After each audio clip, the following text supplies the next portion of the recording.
here we go. Day number 2. Where's my friend? My friend is gone. I overslept. Right, so what we need to do today, or what we need to do now, is that we need to preserve this village. So what I'm going to do is something that good old Pixel Refs showed me the first time.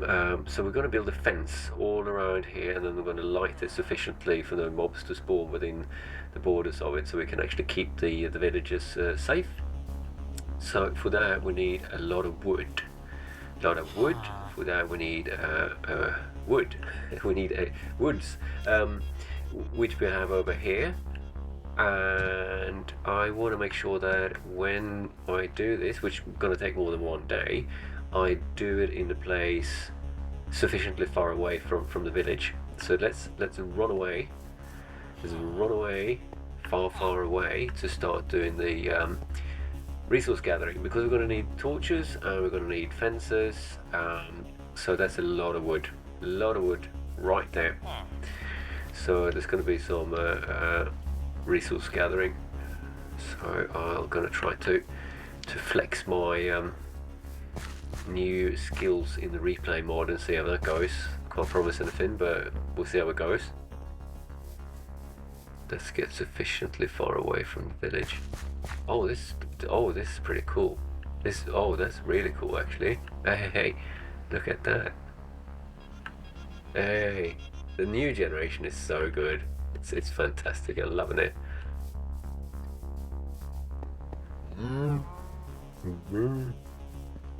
Yep. Can't blame you. If I was a cow, I'd probably say moo as well. Hey!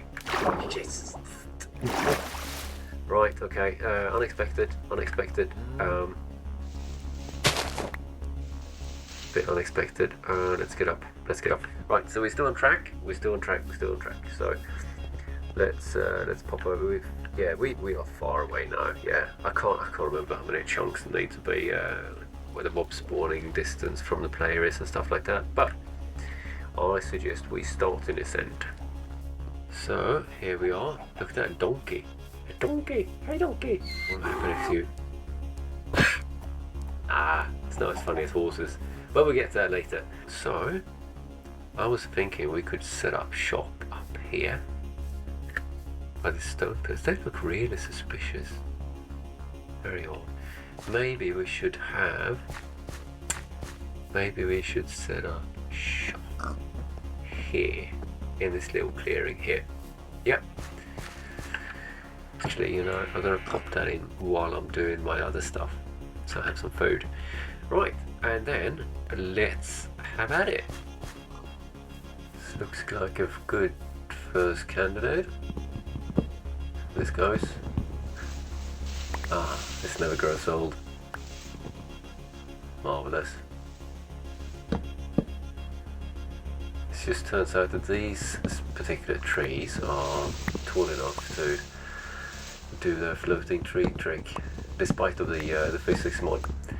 So I might go in later and well, even read the manual, to be honest, just to see if you got some kind of like area of effect or something like that. But it's absolutely marvelous when you're in there and you chopping. It's just spraying everywhere. There's just resources just hailing over you.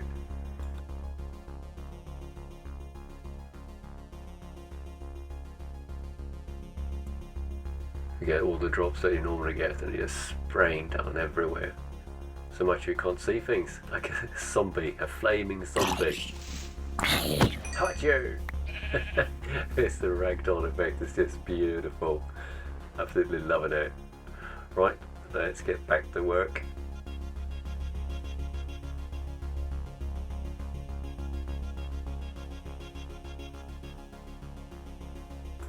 Clearing up the entire area quite quickly actually.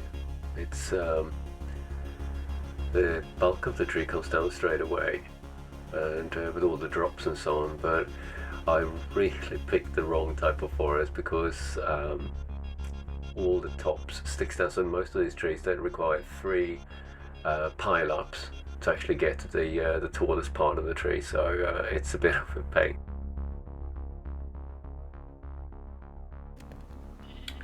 Oh, I hate them. I hate them. Every time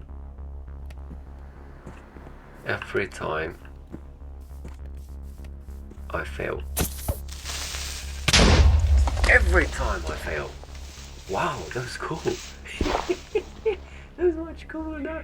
Oh, and it's kind of disappeared. Oh, that was awesome. Right, that's the first time I enjoyed a creeper. Oh, back to the wood chopping again.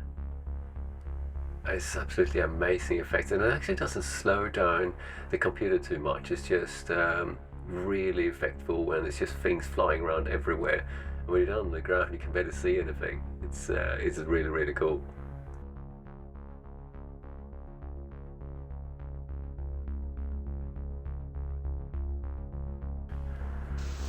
You know what? I just think I'm gonna forget about this altogether. Just go somewhere else and get wood where we've got trees that are actually normal trees. That's gonna take a fraction of the time. I'm really fed up with this now. Right, so let's get all the stuff out of here. I'm just gonna pop everything in here, and then I'm gonna come back for it a bit later. So actually, let's make a few things that we need. Actually, we're gonna make a few things. Spare this part because it's a lot of fiddling, and I'm not sure really anyone would find it very exciting to see how you actually build fences, sticks, and fence gates. So that should be all the materials we need to start protecting our village. Let's make sure we got everything we need here. Charcoal. Cool. So actually I'm going to bring pretty much all of this because all of these are useful things, including the food. Yeah, so let's head back to the village. Oh, don't mind if I do.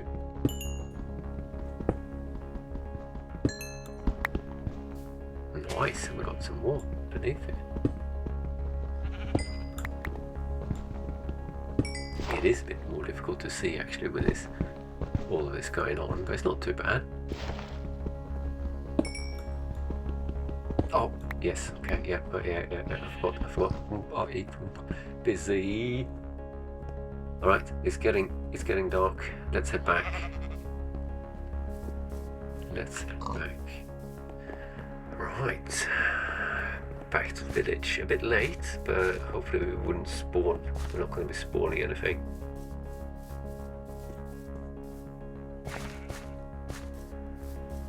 He said and ran completely the wrong way. Right, you know what? We're just going to plonk the bed here to make sure we don't kill our dear villagers. Oh, just try to sleep, eh? Nice. And morning breaks again. Nice. And bring our lovely village. Bring the bed, which plays a little trick on us there. Anyway, I'll eventually get used to this.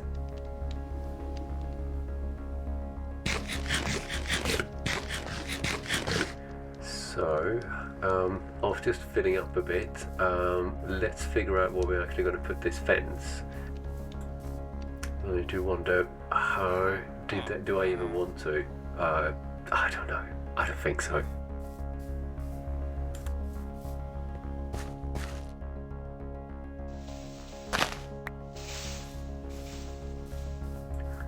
Right, might get a bit of a vantage point from up here. So, okay, so we've got the water going on there. So we should be able to build a fence more or less straight across here. Yeah. Right, so in normal Minecraft, this would not really have been much of a conundrum, but I really do wonder how this is going to work out. We've got gravity and stuff going on. Not sure if that's gonna play along exactly as we want to. Yeah. Oh, alright, yeah, that's I'm a very skilled Minecraft player. Full control all times. So just gonna get out of this hole and take a bit of a look at what's going on here. I'm definitely figuring out this physics module as I go along. It's pretty clear at this time. Wild improvisation. So we need to get over to the other side. So as long as I don't update blocks, I should be able to build a bridge. So if I just put that down, oh, so up. Yeah, alright. Not entirely sure I'm on the right path here, to be honest. This might be it, if we can build up a bit of a bridge here. Yeah. So if that extends straight up here, and we can actually have a bit of a bridge going on there that goes all the way down and then just turn. Should work. It's a bit of a natural barrier as well, so it's not too bad. So it's going to be a neat kind of close-off. It's sufficient space to the village as well. Yep. So I think this is actually the starting point of our fencing, and we've got loads of fences to place. So it'll be a very excited section. No cuts and some parts I think in slow motion.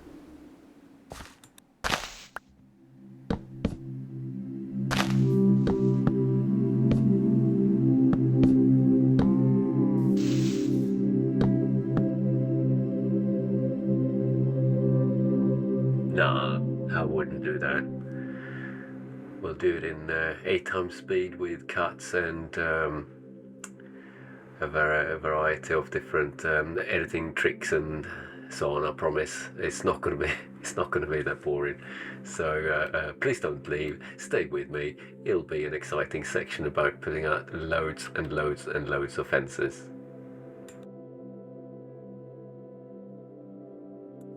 So the problem here is that there's a big cavern or cave underneath here. So wherever I put things, it just keeps on. Every time I update the block and there's any blocks in the vicinity that are not supported, they're just all just crash down, which is the way it should be, but it just changes the game mechanics so extraordinary. So it's really difficult to cope with. So here I just rewriting the fence altogether because it's just too treacherous. Every block update could cause a cave-in, and as most of you know, the villages are not necessarily the brightest spots. So I just don't want to lose the villages to cave-ins and holes that appear. So after I managed to, well, by accident, just like updating a block or something. Right, so we're getting night time and we've got fences around several parts at least. So it's high time to start putting some of the torches out.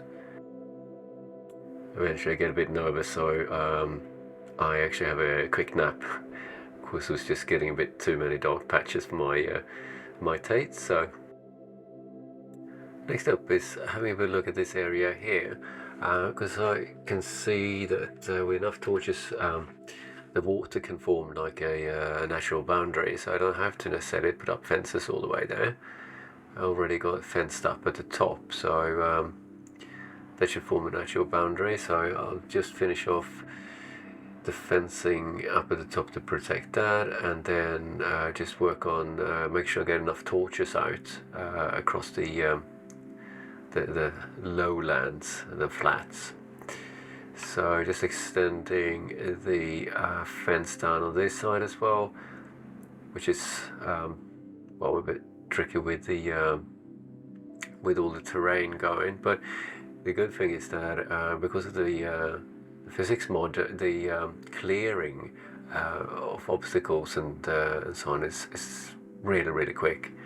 So I could quite quickly get the bit of a natural boundary going on here. That saves a lot of time. Kind of get a bit caught out by the dark here. Something like a swift attempt at using the dark to figure out where all the torches needs to go. Quickly convinced by a zombie that it's time to have a bit of a nap. Right, time to check the fence. Just going through it a bit, installing a little gate, popping a few torches down, clearing up some terrain around the fence so we don't have any naughty mobs jumping the fence. Can't have that now.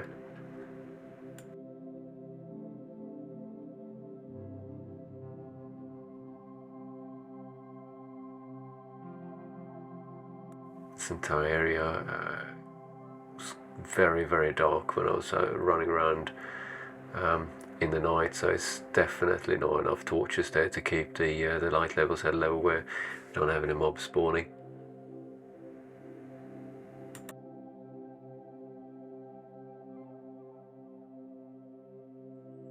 I quite often put up a fence and then not put torches outside, which means that the mobs are going to be just swarming outside, and well, we've got our favourite skeletons to think about.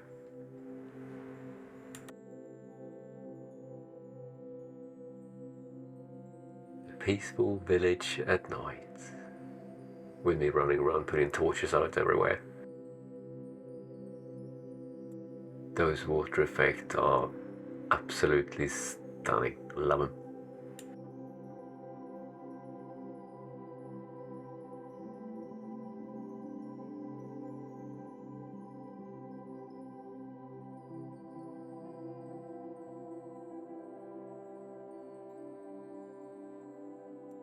And at daytime, I just couldn't help it. I need to get this idiots down. They just need to calm down. And they did. Happy ending there. Fantastic. Look at them run away. Oh, they're so happy. Village secure.